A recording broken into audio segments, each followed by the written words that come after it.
나의 간절한 기대와 소망에 따라 내가 어떤 일에도 부끄러움을 당하지 아니하고 항상 그러하듯이 지금도 온전히 담대하여 살든지 죽든지 그리스도가 내 몸 안에서 늘 높임을 받으시게 하려는 것이라. 이는 내게 사는 것이 그리스도이니 죽는 것도 유익함이라. 그러나 만일 내가 육신으로 산다면 이것은 내 수고의 열매니 무엇을 선택해야 할지 나는 아직 알지 못하노라. 내가 그 둘 사이에 끼어 있으니 내가 떠나서 그리스도와 함께 있을 욕망을 갖는 그것이 훨씬 좋으나 육신에 남아있는 것이 너희를 위하여 더욱 필요하리라. 이런 확신이 있으므로 나는 너희의 믿음의 진보와 기쁨을 위하여 너희 모두와 함께 계속 남아있을 줄 아노라. 이는 내가 너희에게 다시 감으로 너희의 기쁨이 예수 그리스도 안에서 나로 인하여 더욱 풍성하게 하려는 것이라. 네, 제목을 붙인다면 그 둘 사이에 끼어 있으니 라는 제목을 한번 말씀을 드리고 싶습니다.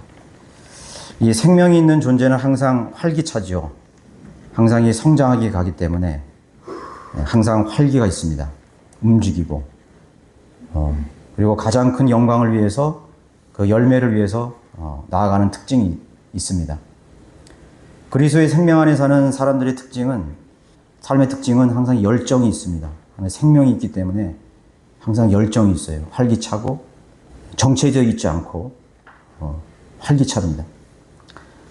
생명의 근원이시며 원천이 되시는 하나님을 향한 강렬한 생명 안에서 그분의 사랑과 은혜와 풍성하게 공급하시는 능력 안에서 항상 즐거워합니다. 우리가 그리스도가 없던 전에는 세상의 풍조를 따라 살았고 육신의 정욕과 마음의 욕망 속에 살았을 뿐이라고 성경은 말씀하고 있죠. 세상의 죄인들은 자신들이 죽음을 향해 가고 있다는 것에 희망을 잃어가는 삶을 삽니다. 시간이 지날수록 희망이 없어진다는 것을 잘 알고 있어요. 그래서 항상 노후 대책. 여러분, 노후라는 말이 나올 때 절망적이지 않습니까? 희망이 없어지죠. 야, 내가 벌써 노후가 됐구나. 내가 정년 퇴직할 때가 됐구나. 은퇴할 때가 됐구나. 그리고 또 어떤 요새는 뭘 준비합니까? 요양시설. 야, 내가 요양시설에 가야 되는구나. 세상 사람들은 항상 우울함 속에 살아갈 수밖에 없어요.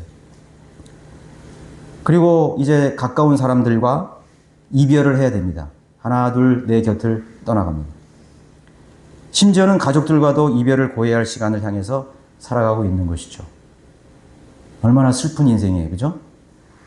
여러분, 요양원에 살고 있으면 가족들이 몇 번이나 찾아올 것 같아요. 1년에. 참 슬픈 겁니다. 비극적인 일이에요. 이 세상 사람들은 이제 그것을 향해서 가는 거예요.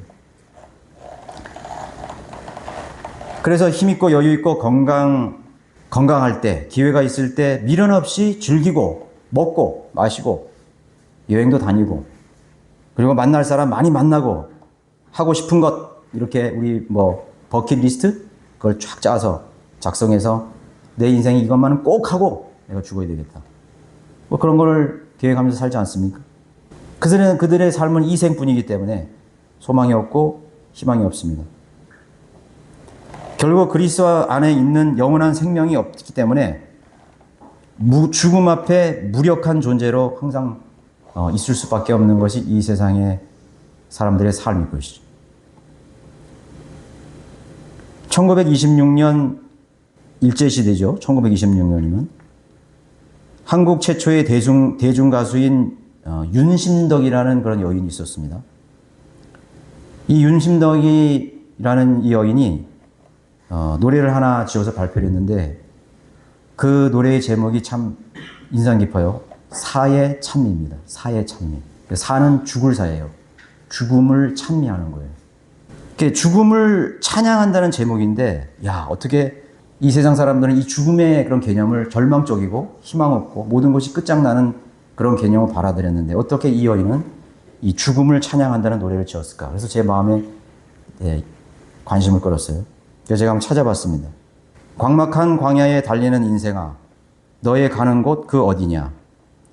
쓸쓸한 세상, 험악한 고해에 너는 무엇을 찾으러 갔느냐? 눈물로 된 이 세상에 나 죽으면 그만일까? 행복 찾는 인생들아, 너 찾는 것 서른뿐이라. 웃는 저 꽃과 우는 저 새들이 그 운명이 모두 다 똑같구나. 너는 칼 위에 춤추는 자로다. 이런 노래예요. 찬미가 아니죠. 더 절망적이고 더 우울하고 소망이 없는 그런 개념을 더 주고 있습니다. 이 노래가 유명해진 이유는 이 윤심덕이라는 이 젊은 여인이 사랑하는 연인인 김우진과 함께 현해탄에 투신한 비극적인 그런 사건 때문이라고 합니다. 어떤 인간이 죽음을 찬미할 수 있겠습니까? 죽음을 위하고 찬미할 수 있겠어요? 절대 그럴 수 없죠. 우리는 바울의 서신으로 기록된 이 성경을 접할 때마다 바울 사도의 생에 있어서 생과 사의 죽음의 경계가 사라져버렸음을 항상 느끼게 됩니다.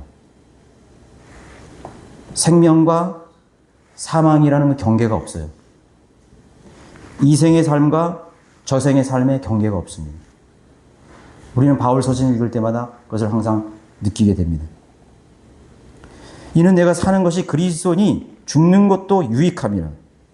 그 절망적인 죽음을 유익하다고 표현했어요. 20절에는 살든지 죽든지 상관없다는 거예요. 내가 살든지 죽든지. 23절에는 내가 떠나서 그리스도와 함께 있을 욕망을 갖는 것이 훨씬 좋다. 내가 죽어서 우리 주님과 함께 있는 욕망이 더 훨씬 좋다. 이게 진정한 사의 찬미가 아니겠어요? 죽음을 찬미하잖아요.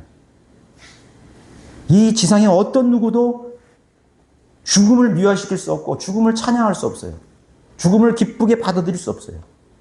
그러나 오직 이 성경은 바울 사도의 생애 속에서 죽음을 직접적으로 죽음을 찬양한다는 말은 없지만 진정한 사의 찬미를 하고 있습니다. 바울은 왜 앞으로 닥칠 죽음을 크게 느끼지 못했을까? 자기 자신에게 다가오는 임박한 죽음을 왜 크게 심각하게 느끼지 못했을까? 두려워하지도 염려하지도 불안해하지도 않았습니다. 자신이 어떤 모습으로 죽든지 어떤 비참한 그런 상황 속에서 어떤 장소에서 어떻게 내가 고요 속에서 외로움 속에서 고통 속에서 그렇게 어떻게 죽어갈지에 대한 그런 불안 때문에 불안해하지 않았습니다. 초조함도 보이지 않았습니다. 그 비결은 어디에 있었을까? 갈라디아서 2장 27절에 있습니다. 내가 그리스도와 함께 십자가에 못 박혀 있으나 그럼에도 나는 살아 있노라. 그러나 내가 사는 것이 아니요 그리스도께서 내 안에 사시는 것이라. 내가 이제 육신 안에서 사는 삶은 나를 사랑하시어 나를 위해 자신을 주신 하나님의 아들을 믿는 믿음으로 사는 것이라. 바울은 무엇을 선언하고 있습니까? 자기 자신은 이미 그리스도와 함께 십자가에 죽었노라고 선언하고 있어요. 나는 이미 죽었어. 모든 사람들이 절망으로 여기고 두려움으로 여기고 받아들일 수 없는 그 죽음의 순간을 바울은 이미 지나갔다고 얘기하고 있습니다. 나는 이미 죽었습니다. 나는 그리스도와 함께 십자가에서 죽었습니다. 그 절망적인 죽음은 나에게 이제 끝났습니다. 맞춰졌습니다. 나에게 다 지나갔습니다. 그렇게 선언하는 거예요. 여러분, 그리스도와 함께 이미 죽은 사람은 자신 앞에 닥칠 죽음을 두려워하지 않는다는 점을 알길 바랍니다. 모든 사람들이 두려움으로 맞닥뜨릴 그 죽음이 이미 지나갔어요. 그래서 두렵지 않아요. 이미 죽었기 때문에. 그리고 그분과 함께 다시 태어난 사람은 그리스도의 부활과 함께 그리스도의 생명 안에서 영혼을 향해 사는 새로운 피조물의 삶을 사는 것입니다. 그래서 바울의 사도의 생애 가운데서 삶과 죽음의 경계는 이미 사라져버렸던 것입니다. 의미가 없어요. 죽음이라는 게 의미가 없어요. 오히려 이 자신 앞에 있을 육신적인 죽음은 그리스도와 함께할 그런 통로가 되었어요. 문이 되었습니다. 그 영광스러운 그 자리로 가는 아름다운 죽음이 되는 거예요. 오래 살아도 좋고 또 지금 죽을지라도 그리스도를 위한 죽음이기 때문에 더 유익하다고 고백한 것입니다. 사실 바울 자신은 더 죽기를 갈망했다는 점을 알 수가 있죠. 우리 24절에 보면 보세요. 육신에 남아있는 것이 너희를 위하여 더욱 필요하리라. 육신에 있어야 한다면, 육신에 남아있어야 된다면, 뭐 때문에 남아있냐면, 너희를 위한 유익 때문에 남아있을 뿐이에요. 네. 남겨진 사람들 때문에 내가 여기 육신으로 남아있을 필요가 있는 것입니다. 더 사는 것이, 내가 죽어서, 내가 이 생을 떠나서 그리스도와 함께 있는 것이 더 유익하지만, 내가 여기 이 현실에 사는 것이 필요한 이유에 대해서 언급하고 있는 것입니다. 너희들에게 더 유익하기 때문에 내가 여기 남아있는 것입니다. 그럼에도 바울은 그리스도와 함께 있을 욕망을 숨기지 않았습니다. 내가 죽어서 그리스도와 함께 그 영원한 천상에 가는 것에 대해서 숨기지 않았어요. 뭔 말입니까? 죽음을 더 원했던 것입니다. 오직 이 지상에서 바울만이 죽음을 찬미했다고나 할까요? 여러분, 고린도후서 12장 1절 4절 한번 보십시오. 바울에게는 어떤 사건이 하나 있었습니다. 놀라운 사건이 있었어요. 잊지 못할 사건이 있었습니다. 그러한 사건이 오히려 더 주님과 함께 하고 싶은 그런 욕망을 불러일으켰던 거죠. 더 죽기를 더 원했던 것입니다. 정녕 자랑하는 것이 나에게 유익하지 못하나 내가 주의 환상들과 계시를 말하리라. 내가 14년 전에 그리스도 안에서 한 사람을 알았는데 그가 몸 안에 있었는지 나는 말할 수 없고 몸 밖에 있었는지 나는 말할 수 없지만 하나님께서는 아시느니라. 그 사람이 셋째 하늘로 끌려올라 갔느니라. 내가 이런 사람을 아느니 그가 몸 안에 있었는지 몸 밖에 있었는지 나는 말할 수 없지만 하나님께서는 아시느니라. 그가 낙원으로 끌려 올라가서 말로 다 설명할 수 없는 말을 들었는데 그것은 사람들에게 말하도록 허락되지 않은 것이로다. 14년 전에 바울은 셋째 하늘에 잠깐 끌려가서 뭔가를 보고 듣고 왔습니다. 그리스도를 만났어요. 그리스도뿐만 아니라 무엇을 보고 무엇을 들었는지에 대해서는 말할 수 없다고 했어요. 오히려 그것을 말함으로써 그 가치는 떨어지기 때문에 아무래도 말하고 싶지 않았을 거예요. 우리가 그런 경우가 많잖아요. 내가 너무 기쁘고 내가 너무 어떤 슬픈 상황이 벌어지면 이걸 어떻게 말로 할 수 없는, 우리 오히려 말을 함으로써 내가 이 기쁨이 더 감소되고 그 가치가 더 떨어질 수 있는 거죠. 말로 할 수 없는 거예요. 노래로 할 수 없는 거예요. 말로 할 수 없는 거예요. 몸짓으로 할 수 없는 거예요.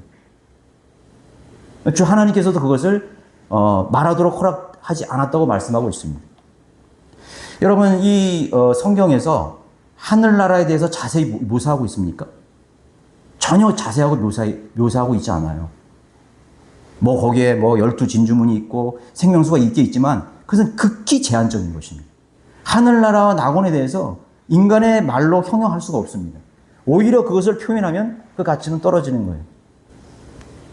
하나님께서 그 하늘나라와 하나님의 계시는 그 영광을 표현하기를 원하셨다면 이 세계에서 가장 위대한 화가들을 동원해서 아마 그 그림을 그리게 하셨을 거예요. 그럼 그렇게 하지 않으셨습니다. 오히려 예수님의 형상이 예수님을 바라보지 못하게 합니다. 실질적인 예수님은 그런 모습이 아니었어요. 그러나 우리는 그런 모습 때문에 우리는 고정감정 속에 항상 사로잡히게 되는 것입니다. 예수님은 이랬을 거예요. 이런 모양을 하셨을 거예요. 그것이 아닙니다. 아무튼 사도 바울은 셋째 하늘로 끌려 올라가서 낙원으로 끌려가서 말로 다 살 수 없는 말을 듣고 무언가를 보았습니다. 간절한 욕망이 생겼죠. 간절한 소망이. 거기서 오고 싶지 않았을 거예요. 다시 돌아오고 싶지 않았을 거예요.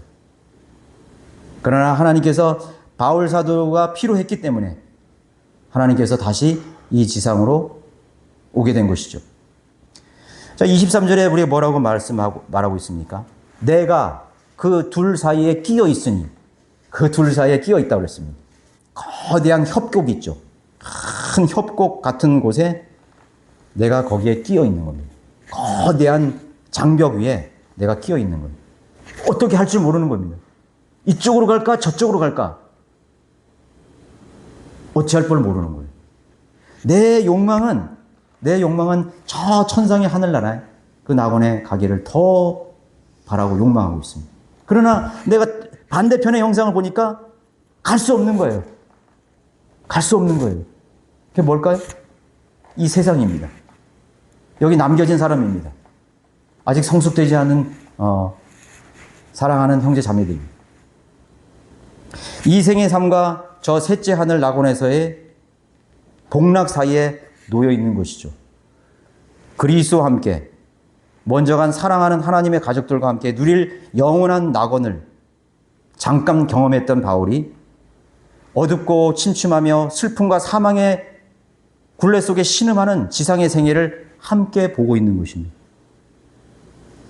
여러분, 두 가지를 함께 보고 있는 게 절망적인 어둠을 보고 있고 영광 중에 있는 낙원을 보고 있습니다. 그 둘 사이에 끼어서 어찌할 줄 말을 모르는 바울의 심정을 그렇게 표현한 것입니다. 한쪽은 지옥 같은 생을 사는 죄인들이 세상이고 다른 한편은 빛과 생명으로 충만한 소망과 희락의 왕국을 바라보고 있는 것입니다. 그 심정을 여러분 어떨까요? 상상할 수 없죠? 바로 이것이 성령 안에 사는 그리스도인의 시점이 되어야 되는 것이죠. 우리 앞에는 항상 기쁨과 슬픔의 세계를 드나들면 삶을 살고 있습니다. 눈물과 환희의 세계가 교차하고 있습니다. 어떨 때는 내가 그리스도 안에서 누리는 평안과 행복 때문에 즐거워하고 행복하고 평안을 누립니다. 그러다가도 이 죄 많은 세상과 우리의 인간의 한계를 바라볼 때마다 슬프고 답답하고 눈물만이 나는 그런 광경을 봅니다. 이 세상을 바라볼 때 생명과 사망의 경계는 더욱 분명해지는 것입니다. 우리가 그리스도의 십자가를 볼 때 생명과 사망을 보죠. 영원한 빛과 영원한 저주를 보게 됩니다. 그 십자가에서 보게 되는 거예요. 두 가지 한계가 있습니다. 그리스도를 소망하는 사람들, 그들에게는 눈물과 기쁨이 그의 마음을 채우고 있습니다. 성령으로 충만한 사람 항상 이 사이에 끼어 있어야 돼요. 우리가 맞이할 예수 그리스도와 그분이 약속하신 영원한 영광으로 인해서 웃고 즐거워하고 마냥 행복하게 할 수는 없는 것입니다. 우리가 이 세상을 위해서 기도하고 남겨진 사람들을 위해 생각할 때마다 슬픔과 눈물과 절망의 마음이 듭니다.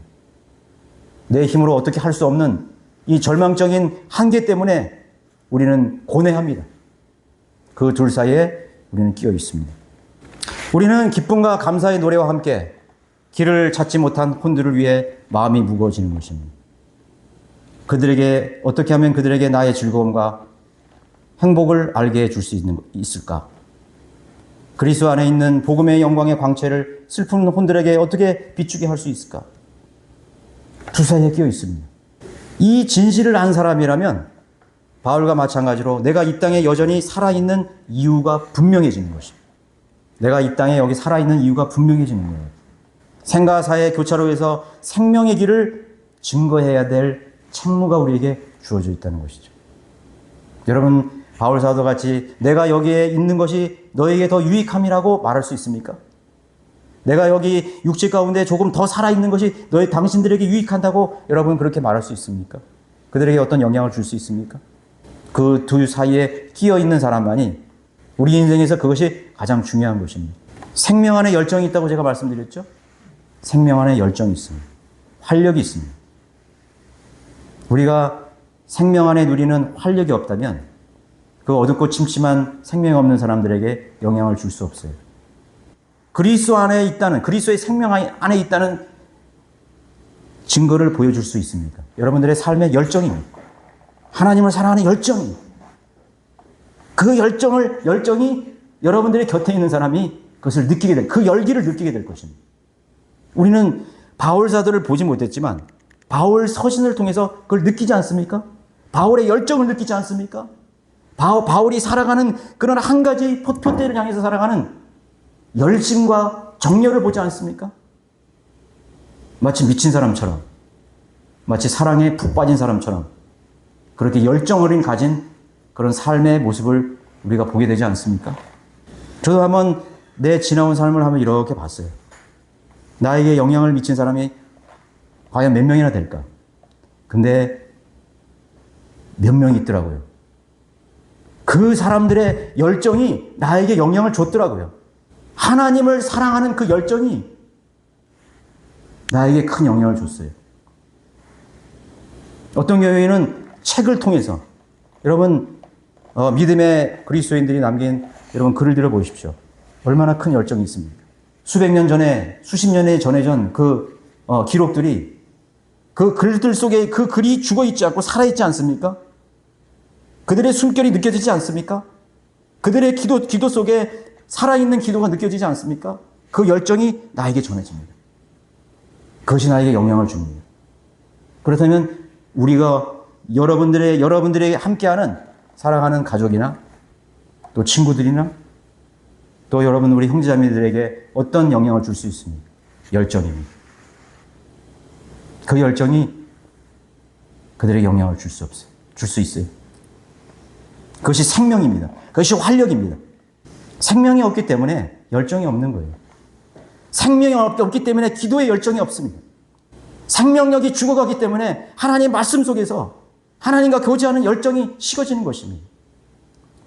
생명이 없기 때문에 형제자매들을 사랑하는 열정이 없는 것이죠. 섬김의 열정이 없습니다. 봉사의 열정이 없습니다. 복음 전파의 열정이 없습니다. 시간이 갈수록 지쳐가고 식상해가고 그리고 희미해져 갑니다. 우리는 생명 안에 산다는 것을 기억하십시오. 사실 우리 그리스도인 자신에게는 어떤 생명도 없어요. 어떤 열정도 생겨날 수 없어요. 우리 스스로 만들어낼 수가 없어요. 그걸 항상 기억해야 돼요. 제가 늘 여러분들에게 말씀드리려고 하는 것은 바울은 항상 자기가 약하다고 했습니다. 약해요. 나에게는 아무것도 없어요. 사망의 몸이에요. 그러면 그럴수록 더 주님 앞에 가는 것입니다. 그러면 그럴수록 더 생명이신 그리스도 앞에 가서 그 생명의 활력을 얻는 것입니다. 나에게 사랑이 만들어질 수 없기 때문에 그리스도 안에 있는 그 사랑의 열정으로 찾아가는 것입니다. 그 활활 타는 그런 사랑의 열정이 나를 사랑하게 만들고 주님을 섬기게 만들고 어떤 희생과 고난도 행복과 즐거움으로 바꿔줄 수가 있는 것이죠. 우리에게는 그런 열정이 생길 수 없어요. 하나님 앞에 나가야 됩니다. 그리스도 앞에 나가야 됩니다. 그리스도는 우리를 향한 열정을 가지고 있어요. 사랑의 열정을 가지고 있어요.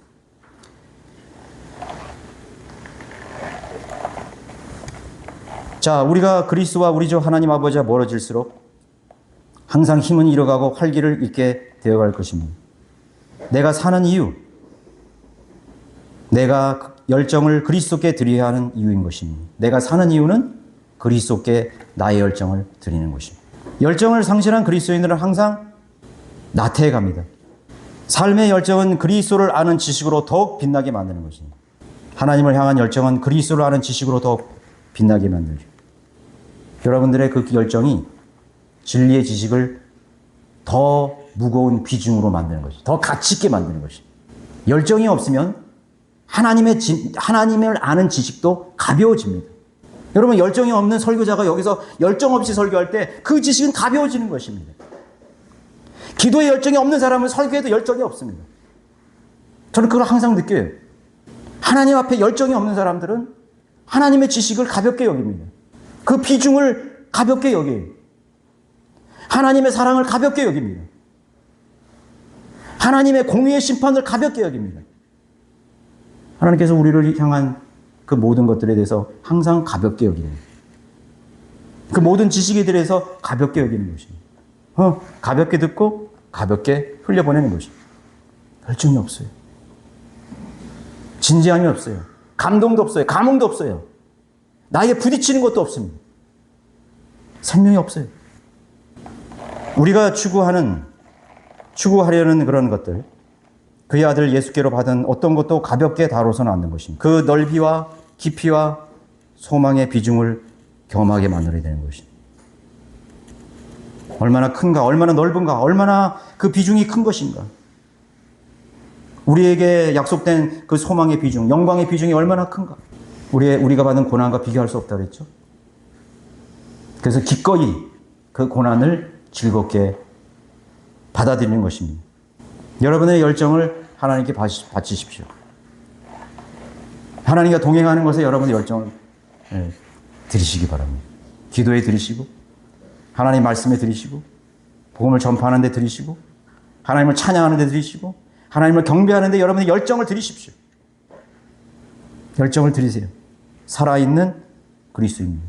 생명은 활력이 있습니다. 진취적입니다.